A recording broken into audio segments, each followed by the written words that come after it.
आजकल हम अक्सर देख ही रहे हैं कि भाई लोगों को यूरिक एसिड बहुत ज़्यादा हो रहा है। यूरिक एसिड एक्चुअल में फूड वेस्ट है। ब्लड में अगर यूरिक एसिड आ रहा है इट मीन्स कि वो अच्छे से एब्जॉर्ब नहीं हुआ बॉडी के अंदर, या वो फिल्टर आउट प्रॉपर नहीं हुआ। तो मतलब दो चीज़ें हैं, या आपका डाइजेस्टिव सिस्टम मतलब काम प्रॉपर नहीं कर रहा, या आपकी किडनीज ठीक से काम नहीं कर रही।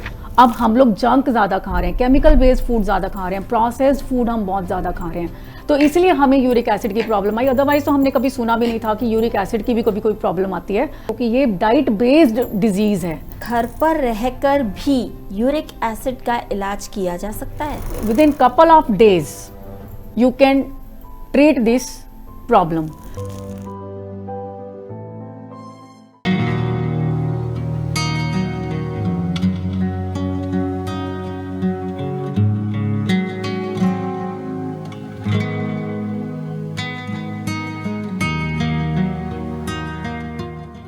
नमस्कार, D5 चैनल हिंदी देख रहे दर्शकों का मैं वंदना स्वागत करती हूँ। आज हमारे साथ स्टूडियो में एक बार फिर से मौजूद हैं फूड एंड इंजीनियरिंग डिपार्टमेंट की डॉक्टर रोजी सिंगला। डॉक्टर रोजी, आपका बहुत बहुत स्वागत है हमारे इस प्रोग्राम में। शुक्रिया। Even I am very happy and please to connect with people through your channel. Thank you Rosy ji. Doctor रोजी, आजकल हम अक्सर देख ही रहे हैं कि भाई लोगों को यूरिक एसिड बहुत ज़्यादा हो रहा है। तो ये यूरिक एसिड क्यों होता है, इसकी वैसे नॉर्मल वैल्यू क्या है और इसके सिम्टम्स क्या हैं? ये जो प्रॉब्लम आजकल आ रही है यूरिक एसिड, हम बहुत लोगों में सुन रहे हैं यूरिक एसिड बढ़ गया, यूरिक एसिड बढ़ गया, सब लोगों को जॉइंट पेन्स हो रही हैं। तो एक्चुअल में ये यूरिक एसिड होता क्या है, जब हमारे ब्लड के अंदर यूरिया या यूरिक एसिड इसका कॉम्पोजिशन बढ़ जाता है, तो वो ब्लड में आना शुरू हो गया, तो उसके क्रिस्टल्स बन जाते हैं, या वो ब्लड में बहुत ज़्यादा यूरिक एसिड एक्चुअल में फूड वेस्ट है। जो भी हम खा रहे हैं उसका थोड़ा सा जो एंड प्रोडक्ट बनेंगे उसमें यूरिया, क्रिएटिनिन, यूरिक एसिड, ये इस तरह के जो वेस्ट प्रोडक्ट्स हैं वो जनरेट होते हैं। और फिर किडनीज क्या करती है, इन सारे वेस्ट को ब्लड से बाहर निकालती है, यूरिन के थ्रू बाहर निकालती है। तो कई बार क्या होता है, जब इसकी डिपोजिशन बहुत ज़्यादा हो जाती है, काफ़ी ज़्यादा अमाउंट में ये बनने लग जाता है, वेस्ट ज़्यादा जनरेट हो रहा है, तो ये ब्लड में आ जाता है, और ब्लड में आएगा तो उसके क्रिस्टल्स बन जाते हैं। Sometimes crystals are formed, sometimes urine में ये आ रहा है। तो इसका जनरल सा टेस्ट हम करते हैं, ब्लड के अंदर टेस्ट करते हैं, और ब्लड में अगर यूरिक एसिड आ रहा है इट मीन्स कि वो अच्छे से एब्जॉर्ब नहीं हुआ बॉडी के अंदर, या वो फिल्टर आउट प्रॉपर नहीं हुआ। तो मतलब दो चीज़ें हैं, या आपका डाइजेस्टिव सिस्टम मतलब काम प्रॉपर नहीं कर रहा, या आपकी किडनीज ठीक से काम नहीं कर रही।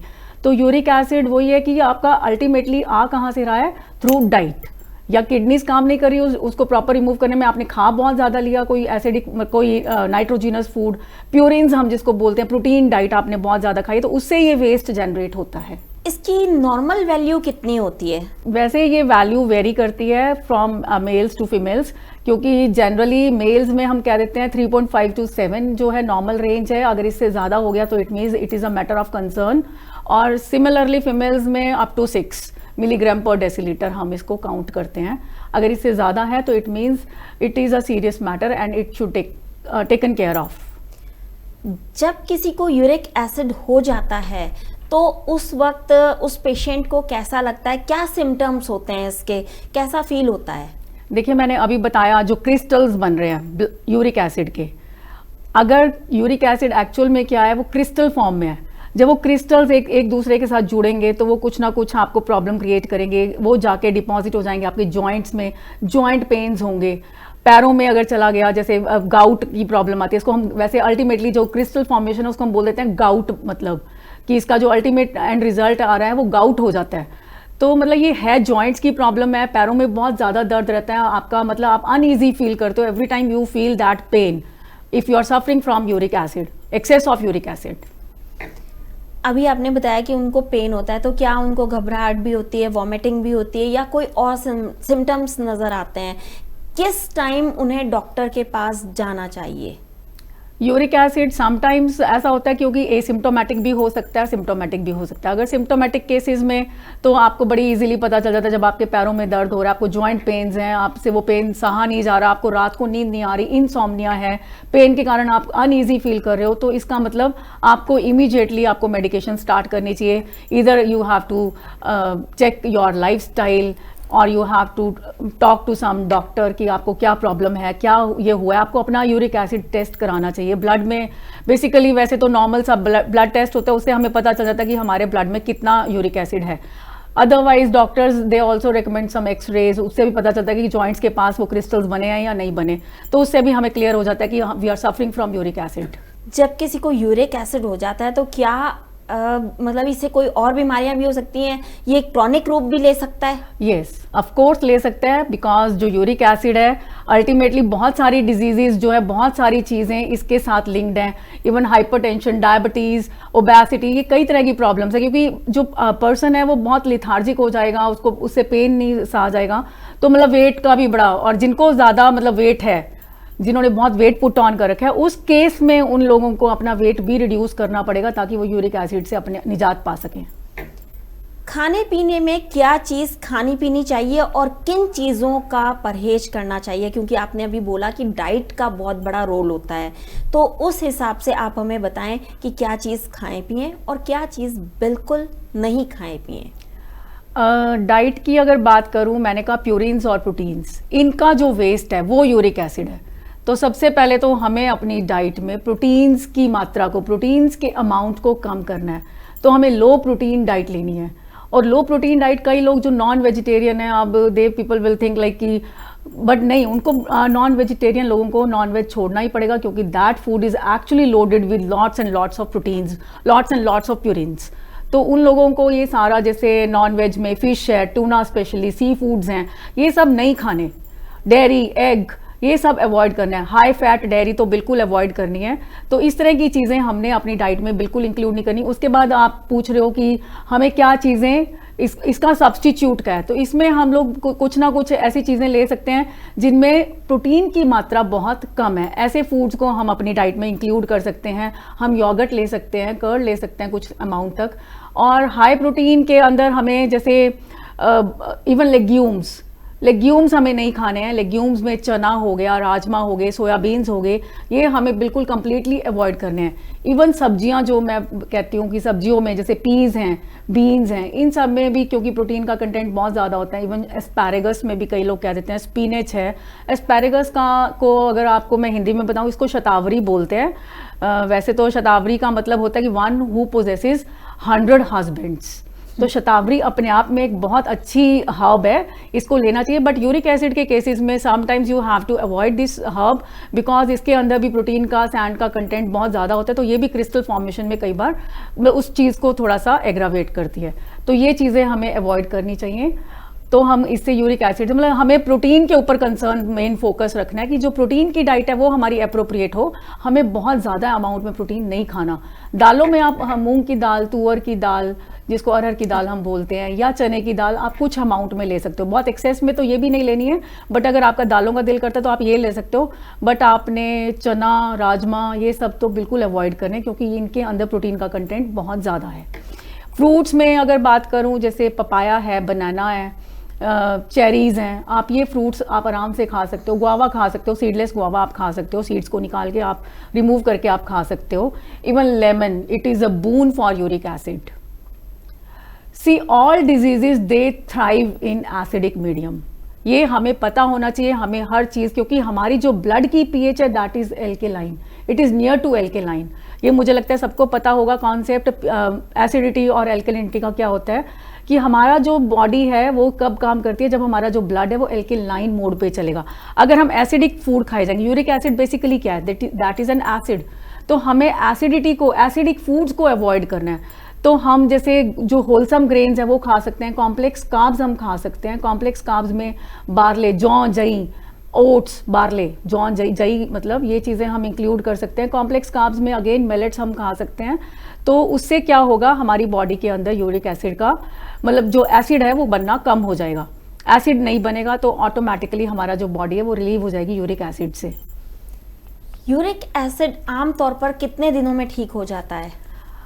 इसका कोई ऐसा लिमिट नहीं है। अगर आप अच्छा लाइफस्टाइल फॉलो कर रहे हो, प्रॉपर डाइट आपकी है, आप अपना रूटीन अच्छे से फॉलो कर रहे हो, you are stick to your morning routine, कि मुझे सुबह उठ के अच्छे से जो भी अपना डाइट पैटर्न फॉलो करना है, आपने कोई काढ़ा लेना है, आपने, क्योंकि आपकी जो किडनीज हैं बेसिकली आपने उनको डिटॉक्स करना है। तभी किडनीज फंक्शन करेंगी। हाँ, कोई भी चीज़ है अगर आप उसको बर्डन कर रहे हो तो वो काम प्रॉपर कैसे करेगा? आप खुद से अपने आप से लगाओ।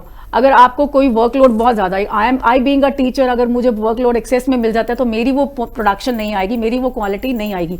तो सेम वेज किडनीज के ऊपर है कि अगर किडनीज के ऊपर आपने इतना लोड डाल दिया, प्रोटीन्स आप खा रहे हो, प्रोटीन्स की डाइट आपने उसको लोड कर दिया, उसको तो काम ज़्यादा करना पड़ गया ना। उसको डिटॉक्स कब किया, उसको उस बर्डन से हटाया कब? तो वो डिटॉक्स करना उसको बहुत ज़रूरी है। तो पहली चीज़ कि उसको डिटॉक्स करो।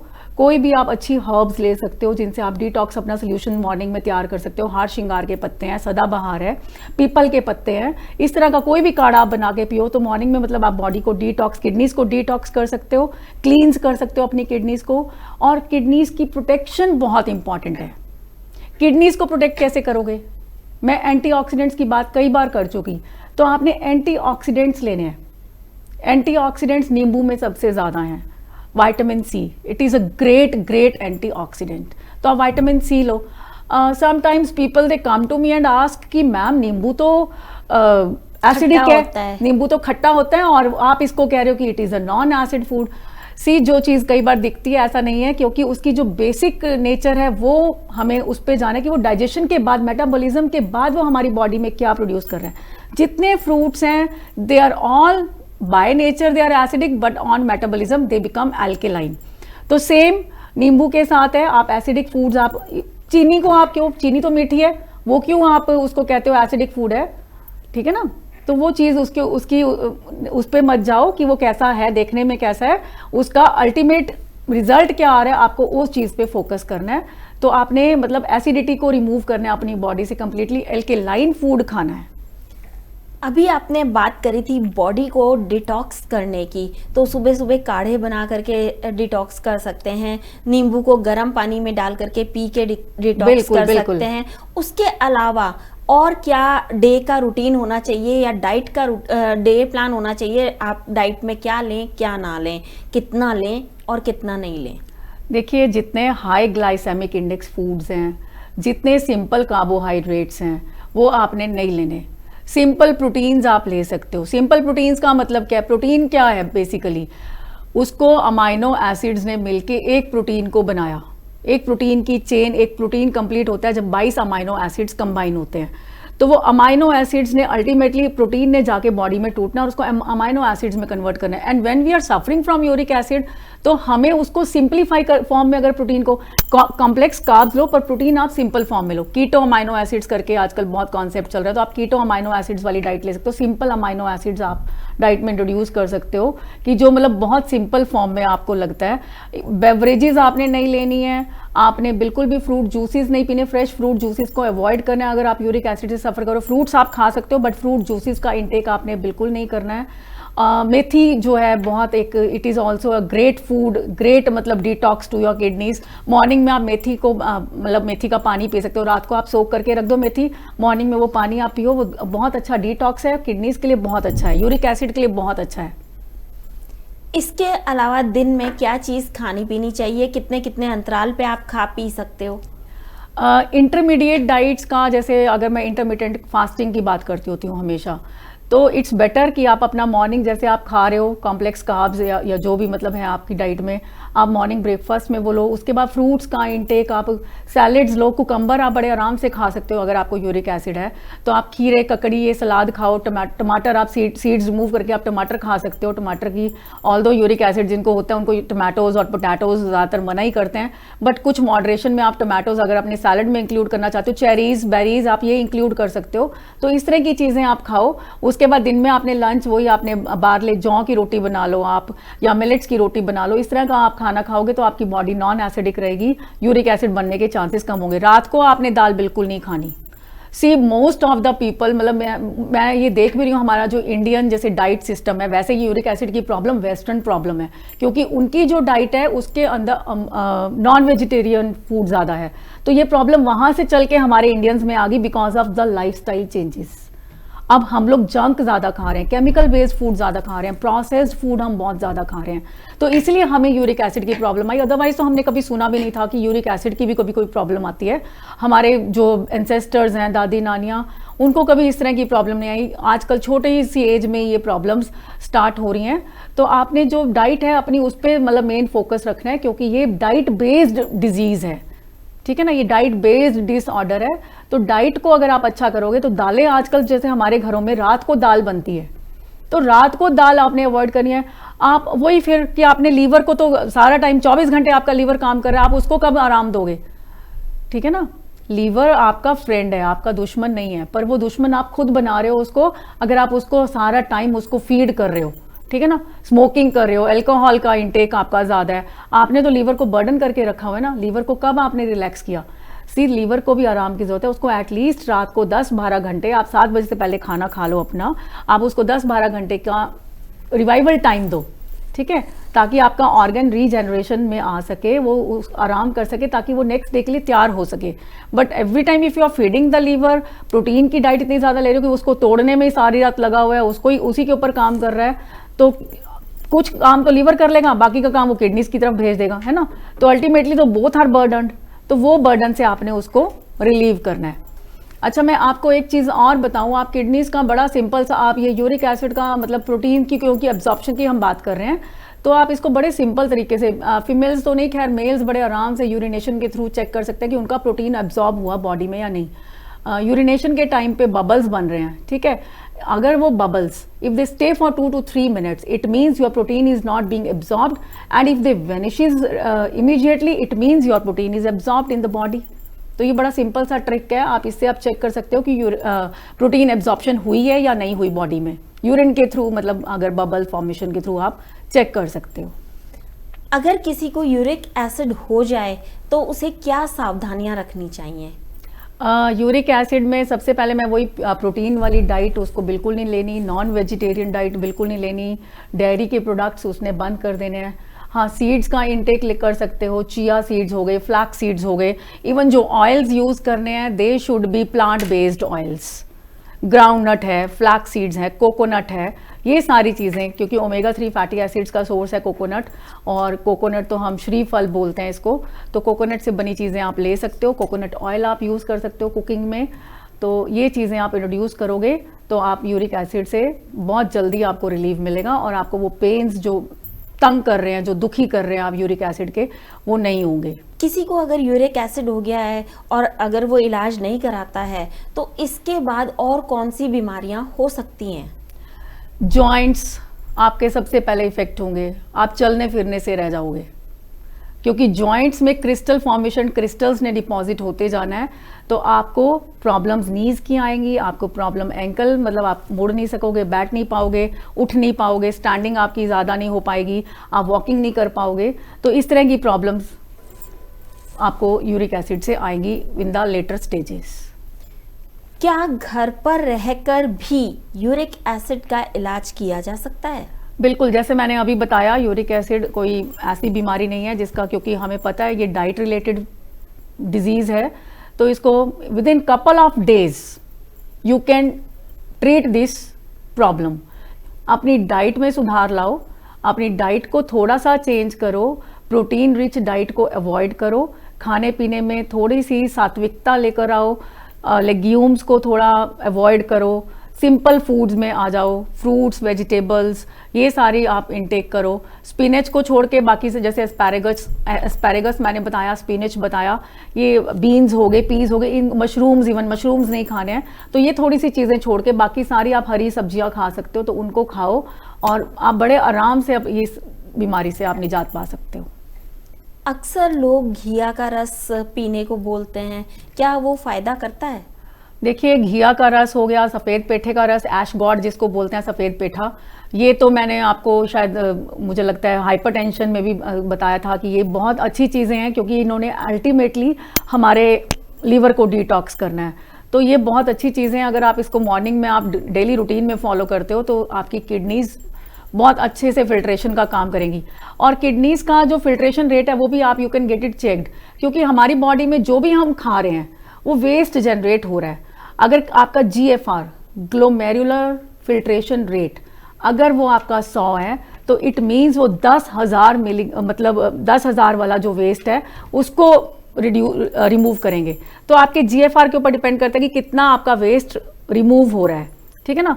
तो वो चीज़ आपको अपनी GFR चेक कराना है, उसके अकॉर्डिंगली ही आप, अगर आपको यूरिक एसिड तो उसके अकॉर्डिंग ही आप खाओ अपने GFR के अकॉर्डिंग, क्योंकि आप खा ज़्यादा रहे हो, वेस्ट ज़्यादा जनरेट हो रहा है, पर किडनीज़ की उतनी एफिशिएंसी नहीं है, किडनीज उतना काम नहीं कर पा रही हैं, तो अल्टीमेटली आपको फिर यूरिक एसिड की प्रॉब्लम आएगी ही आएगी। तो वो चीज़ें आपने चेक रखनी है। अक्सर लोग कहते हैं कि कच्चा लहसुन सुबह खाली पेट खाना चाहिए, कच्चे लहसुन की 2 कलियां आप खा लो तो भी आपका यूरिक एसिड कम हो जाता है, तो इसमें कितनी सच्चाई है? किडनीज की जो प्रॉब्लम है वो, क्योंकि हमें डिटॉक्स करना है, यूरिक एसिड की जो प्रॉब्लम है, यूरिक एसिड नहीं बनना चाहिए, तो लहसुन हो गया, अनियन हो गया, ये जितने फूड्स हैं ये सारे बहुत कमाल का मतलब इनका इफेक्ट है हमारे यूरिक एसिड और हमारी जो बॉडी की क्लींजिंग के ऊपर। तो लहसुन ने बेसिकली क्या करना है, उसने आपकी किडनीज को क्लींस करना है, लीवर को क्लींस करना है। तो अगर मॉर्निंग में आप लहसुन खा रहे हो 2 या 3 कलियां, कई लोग लहसुन नहीं अपनी डाइट में खाते हैं, बट अगर वो आप उसको कच्चे फॉर्म में खा रहे हो, उसको पानी के साथ, गर्म पानी के साथ आप लोगे, तो वो भी अपने आप में, जैसे मैंने आपको मेथी का बताया था डिटॉक्स, तो ये बहुत अच्छा डिटॉक्स है। Even nuts, walnuts and almonds, ये दोनों नट्स में भी यूरिक एसिड बढ़ने के कोई चांस नहीं है, तो ये दोनों नट्स आप बहुत आराम से खा सकते हो। फ्लेक्स सीड्स आप खा सकते हो, चिया सीड्स आप खा सकते हो। क्या ऐसे लोगों को योग आसन प्राणायाम वगैरह करना चाहिए जिनको यूरिक एसिड की प्रॉब्लम हो? मैं हमेशा बात करती हूँ माइंडफुल ईटिंग, ठीक है। You are not only eating physically, you are eating mentally also, ठीक है। तो पहले तो आपका जो दिमाग है, आपका जो ब्रेन है, आपकी जो सोच है, वो बड़ी पॉजिटिव होनी चाहिए।